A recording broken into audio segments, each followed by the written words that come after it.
Hello सांग माने आपण मान को ए वीडियो रे स्वागत जणाउची। जदि नुआ होइथिबे प्लीज चैनल को सब्सक्राइब करि देबे। चलंतु वीडियो टी को स्टार्ट करिवा।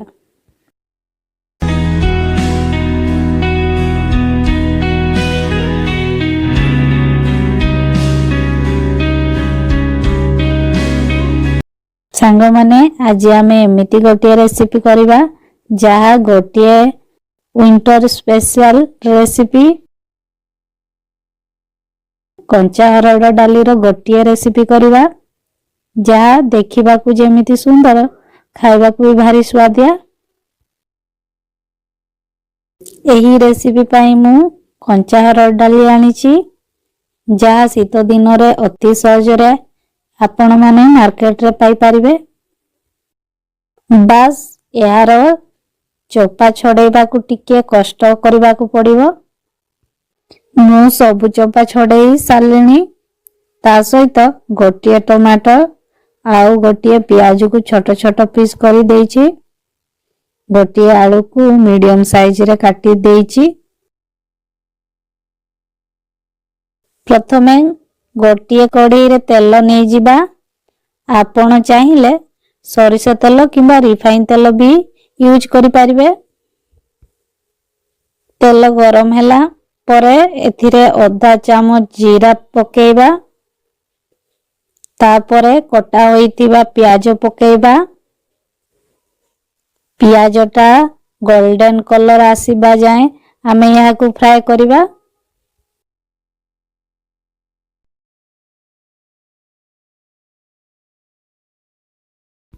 प्याज गोल्डन कलर आसीबा परे कंचा हरड़ डाली को पकेइबा। ए सबु को घांटी दबा।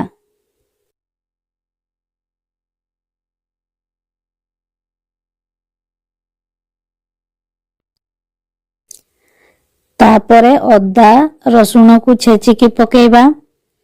टिके हळदी गुंड पकेइबा। आउ थरे घांटी दबा। तापरे स्वाद अनुसार नून दबा। सबु को मिक्स करिबा।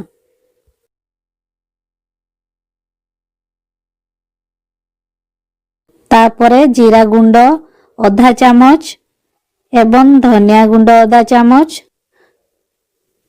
आउ कलर लंका गुंड आधा चामच पकेइबा।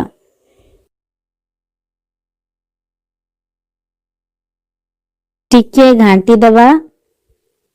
तापरे आलू पकेई ताकू मिक्स करी दबा।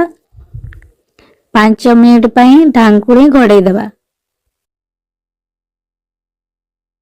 मझिरे मझिरे ढांकुणी खोली घाटू थिबा। तापरे कटा होई थिबा टमाटर पकेइबा आउ घोड़े दबा।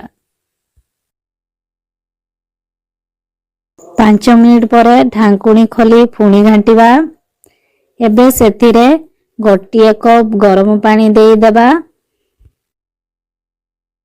ढांकुणी घोड़ेई 5-10 मिनिट सिजिबा पई छाड़ी दबा। 2 मिनिट परे देखिबा आमो आलू भी सिजी गलानी। आमो तरकारी भी रेडी होई गलानी।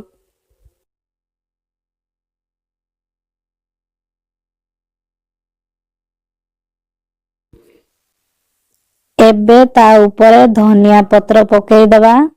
एहाकू आपण रोटी किंबा भात सहित खाई पारिबे। सांग माने एमिति कुकिंग वीडियो देखिबा पई चैनल टी को सब्सक्राइब करि देबे। थैंक